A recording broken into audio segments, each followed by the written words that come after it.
नमस्कार.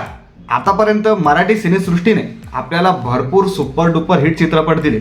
आता जुन्या काळाचे सांगात झाले थोडे, तर अशी ही बनवाबनवी, पछाडलेला, झपाटलेला असे अनेक चित्रपट आपल्याला मराठी सिनेसृष्टीने दिले. आता नवीन काळाचे जर चित्रपट सांगात झाले तर पहिलं नाव आठवतं ते सैराटचं. सैराट हा चित्रपट प्रचंड गाजला.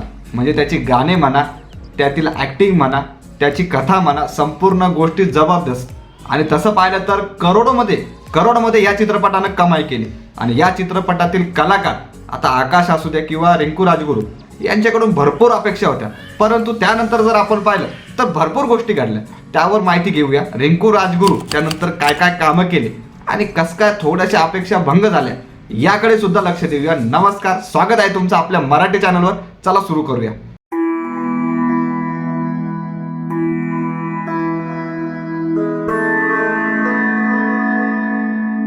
तर सैराट हा चित्रपट अतिशय गाजला. यातील गाणी तर एवढी फेमस झालेली की ती आजही वाजतात. म्हणजे सैराट झालं जी हे गाणं म्हणा रोमॅन्टिक, किंवा येडं लागलं हे गाणं म्हणा ते सुद्धा रोमॅन्टिक. आणि त्यानंतर झिंगाट तर प्रत्येक डीजेच्या गाण्यावर राहत असतं. म्हणजे कोणताही कार्यक्रम असू द्या, सैराट वाजणारच. लग्न असलं तर 100% वाजणार. एवढं हे अजय अतुल यांचं हे गाणं एवढं हिट झालेलं आहे.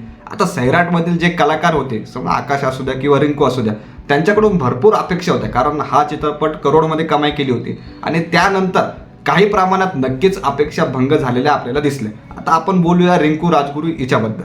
रिंकू राजगुरू सैराट नंतर आपल्याला एक दोन हिंदी वेब सिरीजमध्ये दिसली. त्यानंतर 1-2 चित्रपटात, मराठी चित्रपटात दिसली.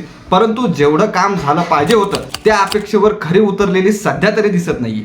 तर आता सुरुवातीला आपण रिंकू राजगुरूनं सैराट नंतर कोणकोणतं काम केलं त्याबद्दल माहिती घेऊया. जर आता पहिलं सांगायचं झालं तर मेकअप हा चित्रपट तिने केला.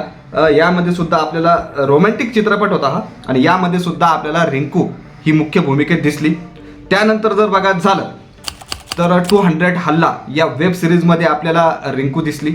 ही हिंदी वेब सिरीज होती आणि अत्यंत महत्त्वाची, म्हणजे क्राईमबद्दल ही वेब सिरीज होती. आणि अत्यंत महत्त्वाच्या भूमिकेत म्हणजे रिंकूचा चांगला रोल होता. आता हे संपूर्ण गोष्टी घडल्या सैराट नंतर ही वेब सिरीज केलेली आहे. तर अत्यंत चांगल्या रोलमध्ये आपल्याला रिंकू दिसली. ॲक्टिंग सुद्धा अत्यंत चांगली होती. त्यानंतर जर बघायचं झालं तर 100 ही वेब सिरीज ही प्रचंड हिट झालेली होती आणि भरपूर त्यावर मार्केटिंग करण्यात आलेली होती. कारण यामध्ये लारा दत्तासोबत आपल्याला रिंकू दिसली. लारा दत्ताचं काम तर आपण बघितलेलं विविध चित्रपटात, हिंदी चित्रपटात आपण बघितलेलंच आहे. तर लारा दत्तासोबत आपल्याला रिंकू दिसली. आता रिंकू ही हिच्यावरच मुख्य भूमिकेत, हिच्याच अवतीभोवती ही संपूर्ण स्टोरी फिरताना दिसती. लारा दत्ता ही पोलीस असती आणि त्यानंतर आता हिला आजार होतो, रिंकूला आजार होतो, ब्रेन ट्यूमर हा आजार होतो. त्यानंतर तिच्याजवळ फक्त 100 दिवस असतात आणि त्याच्या अवतीभोवती संपूर्ण कथा फिरताना आपल्याला दिसती. परंतु मुख्य भूमिकेत आपल्याला लारा दत्ता आणि रिंकू दिसती. तर अत्यंत चांगली अशी ही वेब सिरीज आहे. त्यानंतर जर बघायचं झालं तर आत्ता जो मराठीमध्ये तिचा चित्रपट येणार आहे तो मला असं वाटतं 22 ऑगस्ट रोजी हा चित्रपट येणार आहे. बेटर हाफची लव्ह स्टोरी ह्या चित्रपटाचं नाव आहे. आणि यामध्ये आपल्याला सुबोध भावे, प्रार्थना बेहरे हे दोघं सुद्धा दिसणार आहे. आणि त्याचबरोबर रिंकू सुद्धा आपल्याला मुख्य भूमिकेत दिसणार आहे. टीजर ट्रेलर ह्या चित्रपटाचा आलेला आहे. अत्यंत कॉमेडी टाईप ही स्टोरी आहे.